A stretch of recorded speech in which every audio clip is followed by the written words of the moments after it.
Assalamualaikum warahmatullahi wabarakatuh. Perkenalkan, nama saya Dini Bagus Prianto dengan NIM 22030 15109 dari kelas 3B. Di sini saya akan mempresentasikan OSI. Apa itu OSI? OSI adalah Open System Interconnection 7 Layer Model.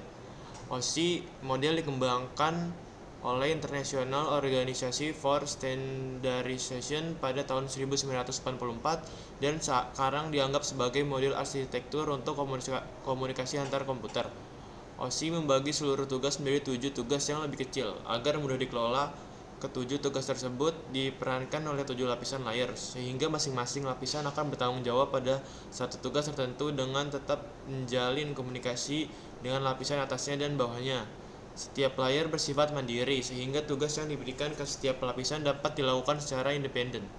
OSI, singkatan dari Open System Interconnection, adalah model referensi yang menggambarkan bagaimana informasi dari aplikasi perangkat lunak di satu komputer bergerak melalui media fisik ke aplikasi perangkat lunak di komputer lain.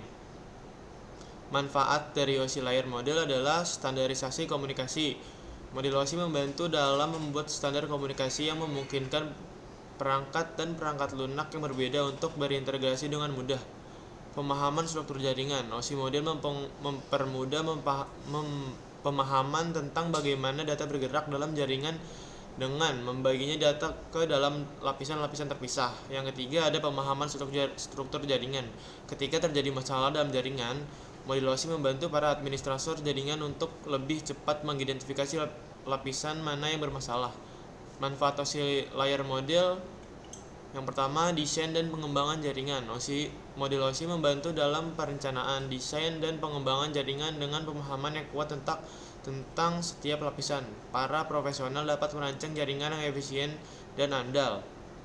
Yang kedua, ada interoperabilitas OSI. Model OSI mendorong perangkat dari berbagai vendor untuk berinteraksi dengan baik dalam jaringan yang sama, meningkatkan interoperabilitas.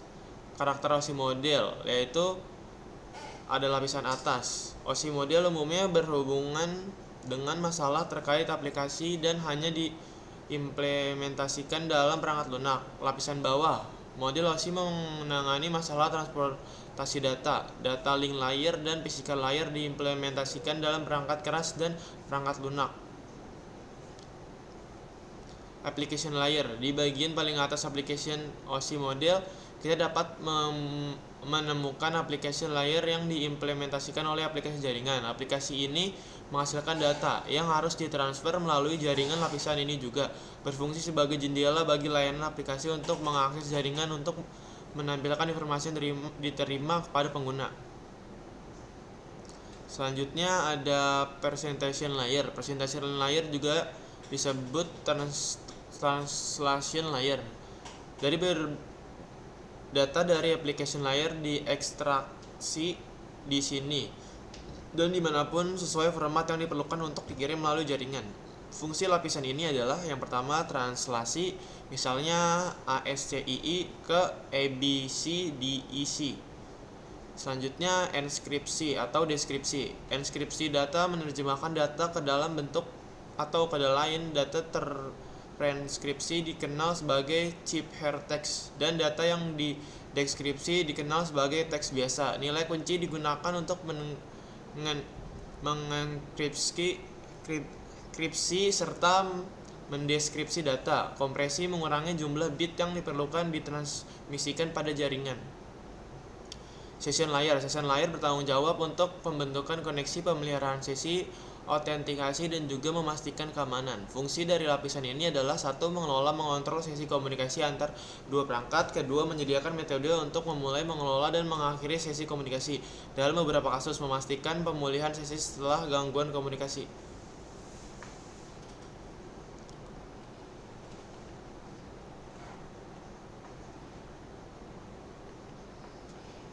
Setelah itu ada transport layer. Pada layer transport ini bertugas satu, memecah data menjadi segmen data yang lebih kecil untuk pengiriman.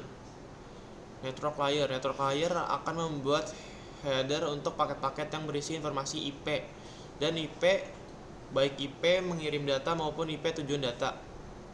Data link layer berfungsi untuk menentukan bagaimana bit-bit data dikelompokkan menjadi format yang disebut sebagai frames. Selain itu, pada level ini terjadi koreksi kesalahan, flow control, pengalamatan perangkat keras seperti halnya media access control address. Physical layer, lapisan ini berisi informasi dalam bentuk bit dan bertanggung jawab untuk mentransmisikan bit satu node dan node berikutnya. Saat menerima data, lapisan akan menerima sinyal dan mengubahnya menjadi 0 dan 1, kemudian mengirim ke data link layer yang bertugas menyatukan kembali menjadi frame. Fungsi dari physical layer antara lain sebagai berikut. 1. Tugas untuk fisik adalah mengelola perangkat keras fisik yang digunakan untuk transmisikan data seperti kabel, konektor, dan perangkat fisik seperti switch dan hub. Yang kedua adalah mencakup pengiriman bit data melalui media fisik seperti pengaturan sinyal listrik atau optik dan modulisasi dan demodulisasi sinyal.